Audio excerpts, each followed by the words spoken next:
संक्षिप्त सारांश। William Shakespeare के नाटक द कॉमेडी ऑफ एरर्स में दो जुड़वा भाई जो बचपन में अलग हो गए थे एक ही शहर में आ जाते हैं, जिससे भ्रम घरों के जुड़वा भाइयों और उनके नौकरों के इर्द गिर्द घूमता है, जो एक ही नाम साझा करते हैं और एक जैसे दिखते हैं, जिससे एक के कार्यों को दूसरे द्वारा गलत समझा जाता है, जिससे हास्यपूर्ण स्थितियां पैदा होती हैं। पहला दृश्य एपिडाम्नस में शुरू होता है, जहां एंटीफोलस ऑफ एपिडाम्नस और उसका नौकर ड्रोमियो एपिडाम्नस रहते हैं। एपिडाम्नस का एंटीफोलस अपने भाई एंटीफोलस ऑफ सिराक्यूस और उसके नौकर ड्रोमियो ऑफ सिराक्यूस से मिलता है, जो गलती से शहर में आ गए हैं। भ्रम तब शुरू होता है जब एपिडाम्नस का एंटीफोलस ड्रोमियो ऑफ एपिडाम्नस को अपनी पत्नी एड्रियाना को ये बताने के लिए भेजता है कि वह घर आ रहा है, लेकिन ड्रोमियो ऑफ एपिडाम्नस सिराक्यूस के ड्रोमियो को देखकर भ्रमित हो जाता है और उसे संदेश देता है। एपिडाम्नस में अपनी यात्रा के बारे में बात करते हैं। वे अपने भ्रम और अजीबता के बारे में आश्चर्यचकित हैं जो उन्होंने पहले ही अनुभव किया है। वे शहर में घूमने का फैसला करते हैं और फिर एपिडाम्नस में अपने भाग्य का सामना करते हैं।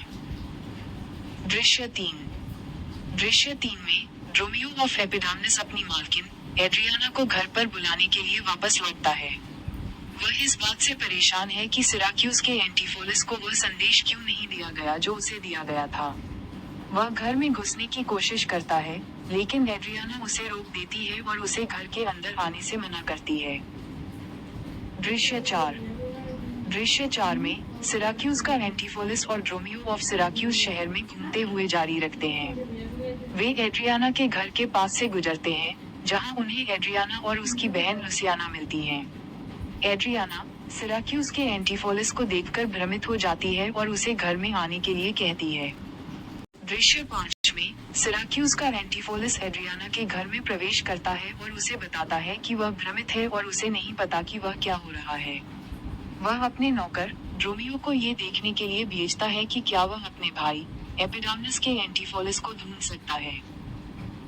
दृश्य 6 में एड्रियाना और लुसियाना सिराक्यूस के एंटीफोलस को अपने घर में वापस ले जाती हैं, जबकि वह भ्रमित और क्रोधित है। दृश्य 7 में सिराक्यूस का एंटीफोलस, जो अभी भी भ्रमित है, अपने घर से भाग जाता है और एक सराय में आश्रय लेता है। दृश्य 8 में एपिडाम्नस का एंटीफोलस, जो अभी भी अपनी पत्नी से परेशान है, अपने घर वापस जाता है और उसे अपने घर में रहने के लिए कहता है, लेकिन वह उसे मना कर देती है। और भ्रम पर आधारित एक नाटक है, जो जन्म के समय बिछड़े हुए दो समान जुड़वा बच्चों के इर्द गिर्द घूमता है। एक जुड़वा इफिसस में रहता है, दूसरा सिरेक्यूज में। कहानी तब और उलझ जाती है जब एक जुड़वा सिरेक्यूज का एंटीफोलस और उसका नौकर सिरेक्यूज का ड्रोमियो इफिसस पहुंचते हैं, जिससे उनके जुड़वा भाइयों और उनकी पत्नियों के साथ कई मजेदार गलतफहमियां पैदा हो जाती हैं। अंक 2 सारांश हिंदी में। अंक 2 दृश्य 1। इफिसुस के एंटीफोलस की पत्नी एड्रियाना अपने पति के रात के खाने के लिए घर न लौटने से परेशान है। वह अपनी बहन लुसियाना से अपनी निराशा व्यक्त करती है, जो उसे शांत करने की कोशिश करती है। इस बीच सिरेक्यूज का ड्रोमियो आता है और उसे इफिसुस का ड्रोमियो समझ लिया जाता है। एड्रियाना उससे पूछती है कि उसका मालिक घर पर क्यों नहीं है। ड्रोमियो उलझन में उसे समझाने की कोशिश करता है कि वह ड्रोमियो नहीं है जिसे वह जानती है, लेकिन एड्रियाना उसकी बात पर विश्वास नहीं करती और उसे इफिसुस के एंटीफोलस को लाने के लिए भेज देती है। एड्रियाना के घर में प्रवेश करता है और तुरंत उसका स्वागत एड्रियाना के पति के रूप में होता है। वह एड्रियाना के स्नेह और उसकी बहन लुसियाना की सुंदरता को देखकर भ्रमित हो जाता है। 2 आखिरकार उसे रात के खाने के लिए रुकने के लिए मना लिया जाता है, जहां वह शानदार भोजन और संगति का आनंद लेता है। सिरेक्यूज का ड्रोमियो भी रुक जाता है, जिससे उलझन और बढ़ जाती है। और 3 एड्रियाना की उपस्थिति के बावजूद सिरेक्यूज का एंटीफोलस लुसियाना की ओर आकर्षित हो जाता है, जिससे और अधिक जटिलताएं और गलतफहमियां पैदा होती हैं। कॉमेडी ऑफ एरर्स एक शेक्सपियरियन कॉमेडी है जो समान जुड़वा एंटीफोलस ऑफ सिरेक्यूज और एंटीफोलस ऑफ इफिसस और उनके जुड़वा नौकरों रोमियो ऑफ सिरेक्यूज और ड्रोमियो ऑफ इफिसस के कारण गलत पहचान और हास्यास्पद स्थितियों के इर्द गिर्द केंद्रित है। कहानी इफिसस में सामने आती है, जो सिरेक्यूजन्स के संबंध में अपने प्रतिबंधात्मक कानूनों के लिए जाना जाता है। एक्ट 3 मुख्य रूप से बढ़ते भ्रम और बढ़ती गलतफहमियों पर केंद्रित है, क्योंकि जुड़वा और उनके नौकर एक दूसरे की पत्नियों और परिचितों के साथ बातचीत करते हैं। सीन 1 में एड्रियाना, एंटिफोलिस ऑफ इफिसस की पत्नी, अपने कथित पति, जो वास्तव में सिरेक्यूज का एंटिफोलिस है, से उसकी देरी और स्पष्ट अस्वीकृति के बारे में पूछती है। यहाँ तीसरे अंक के प्रत्येक दृश्य का विस्तृत विवरण दिया गया है। तीसरा अंक, दृश्य 1। एड्रियाना अपने पति, इफिसस का एंटिफोलिस, लेकिन असल में सिरेक्यूज का एंटिफोलिस, के देर से लौटने से निराश होकर दरवाजे पर उससे भिड़ जाती है। उसके साथ उसकी बहन लुसियाना और इफिसस का ड्रोमियो, जो असल में सिरेक्यूज का ड्रोमियो है, भी है। 2। सिरेक्यूज का एंटिफोलिस, एड्रियाना के दावों और प्रेम से सचमुच भ्रमित होकर उसे जानने से इनकार कर देता है। 3। सिरेक्यूज का ड्रोमियो भी उलझन में है और यह समझने में असमर्थ है कि एड्रियाना और लुसियाना उसे इफिसस का ड्रोमियो क्यों कहकर संबोधित कर रही हैं। और 4। एड्रियाना को लगता है कि एंटिफोलिस जानबूझकर उसका मजाक उड़ा रहा है और उसे जलाने की कोशिश कर रहा है। वह उस पर एक क्रूर पति होने का आरोप लगाती है जिसका किसी और के साथ अफेयर चल रहा है। तीसरा अंक, दृश्य 2। 1। सिरेक्यूज का एंटिफोलिस और सिरेक्यूज का ड्रोमियो अकेले हैं और स्थिति को समझने की कोशिश कर रहे हैं। सिरेक्यूज का एंटिफोलिस लुसियाना की ओर आकर्षित होता है, जो भी भ्रमित है और अपनी असली पहचान को लेकर अनिश्चित है। 2 में, लुसियाना सिरेक्यूज के एंटिफोलिस को उसके प्रेम प्रसंग के लिए डांटती है, क्योंकि वह उसे अपना देवर मानती है।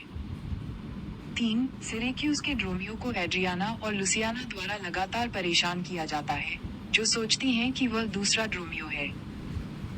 और 4। ये दृश्य सिरेक्यूज के एंटिफोलिस और सिरेक्यूज के ड्रोमियो द्वारा घर छोड़ने और कहीं और रहने की जगह तलाशने के निर्णय के साथ समाप्त होता है। तीसरे अंक का केंद्रीय संघर्ष एड्रियाना के इस बढ़ते विश्वास के इर्द गिर्द घूमता है कि उसका पति पागल है या उसका किसी के साथ प्रेम प्रसंग चल रहा है, तथा सिरेक्यूसन एंटिफोलिस की बढ़ती हुई घबराहट के इर्द गिर्द घूमता है, क्योंकि वह गलत पहचानों के जाल में फंसता जा रहा है। The comedy of errors William Shakespeare द्वारा लिखा गया एक प्रसिद्ध हास्य नाटक है, जिसमें 2 जुड़वा भाइयों और उनके जुड़वा नौकरों की पहचान की उलझन और भ्रम की स्थिति को दर्शाया गया है। यह नाटक 4 अंकों और कई दृश्यों में विभाजित है। एक्ट 4 का संक्षिप्त विवरण। एक्ट 4 में पहचान का भ्रम और भी गहरा जाता है। दृश्य 1।